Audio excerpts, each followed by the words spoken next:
rigoler. Et en fait, bon. Elle rigole pas du tout. Elle rigole pas du tout, absolument pas.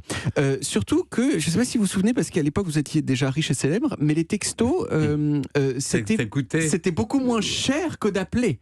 Oui, c'est vrai. C'était beaucoup moins cher, mais ça coûtait au départ 1 franc, ce qui était quand même hors de prix.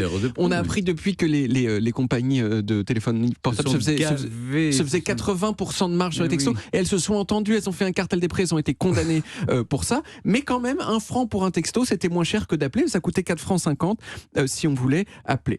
Et tout ça évidemment, ça donne envie, toutes ces petites histoires des années 90, du début des années 2000, ça donne envie de savoir qui a inventé le texto. Alors à votre avis, à quelle date exacte le premier texto de l'histoire de l'humanité a-t-il été envoyé ? Début 90, non ? Ouais, un petit peu plus près de précision que ça. Ouais, 93. 92, 3 décembre 92, ça fera 30 ans dans quelques semaines. Alors on aurait eu envie que ce texto ce soit une phrase remarquable qui puisse traverser les siècles, mais c'était une phrase nulle, c'était juste Joyeux Noël, en plus un 3 décembre, ce qui n'est pas le jour de Noël. Parce qu'il pensait qu'il y avait un petit peu de transport. Voilà, exactement. Non, c'est parce que ça a été envoyé à quelqu'un qui fêtait Noël ce jour-là dans son... L'histoire même est un peu nulle, il fêtait ce jour-là le Noël au bureau, et donc il a envoyé Joyeux Noël. Il est envoyé par qui ce texto ? Par un monsieur qui s'appelait Neil Papworth. Neil, il travaillait pour une entreprise qui a installé le premier service de SMS pour la compagnie Vodafone. Alors c'était techniquement un texto parce qu'il a été reçu par un téléphone portable qui pesait 2 kilos, mais il n'a pas été envoyé par un téléphone portable, il a été envoyé par un ordinateur. Alors à l'époque déjà, les textos ils pouvaient faire que 160 caractères. Pourquoi 160 ?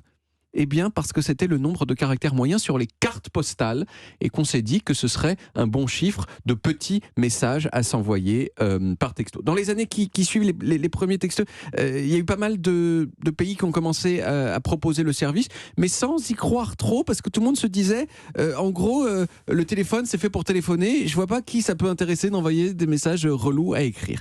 Mais on se trompait, et ce qu'il fallait pour que ça marche, c'était un téléphone qui puisse envoyer des textos de façon sympa et ergonomique. Et c'est ça qu'a lancé Nokia en 1994 avec le Nokia 2010. Le véritable envol du SMS, là où on a commencé à s'en envoyer dans tous les sens, en France en tout cas, ça date de 1999. C'est là que moi je l'ai connu, puisque c'est à partir de cette date-là qu'on a pu échanger des textos entre différents opérateurs. Avant, vous étiez chez SFR, vous pouvez envoyer que sur SFR.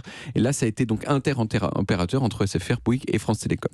Alors, vous vous en doutez sans doute, l'âge d'or du texto est derrière nous. Depuis les réseaux sociaux, depuis Messenger, depuis WhatsApp, Instagram, les gens envoient moins de textos. En 2015, les Français, ils ont envoyé 200 milliards de textos. En 2021, 6 ans plus tard, plus que 125 milliards. Vous voyez, ça dégringole à toute vitesse. Alors même que le texto ne coûte plus rien du tout.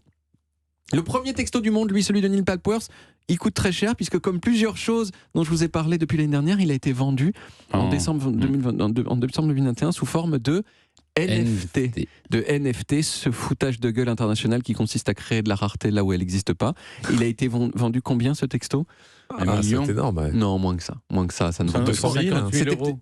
107 000 euros. Oui. C'est quand même abusé, mais je pense que c'était déjà le moment où les gens ils se disaient attends, peut-être que le NFT c'est quand même du gros foutage de gueule, il faut qu'on arrête. Donc il n'y a pas eu des sommes astronomiques comme certains autres NFT, mais quand même 107 000 euros pour un truc qui est reproductible à l'infini, c'est un petit peu naze. C'est un peu exagéré. Vous avez raison. Merci David, on retrouve les origines en podcast sur toutes les applis audio et en vidéo sur YouTube, Dailymotion et sur le site europe1.fr. Et dans un instant, Mes aïeux, quelle époque ? Avec Gavin Clemente Ruiz, on prend encore un peu de hauteur. On remonte au 5e, là c'est le 5e siècle, à la découverte d'étonnantes églises rupestres d'Éthiopie. Europe 1. Historiquement vôtre.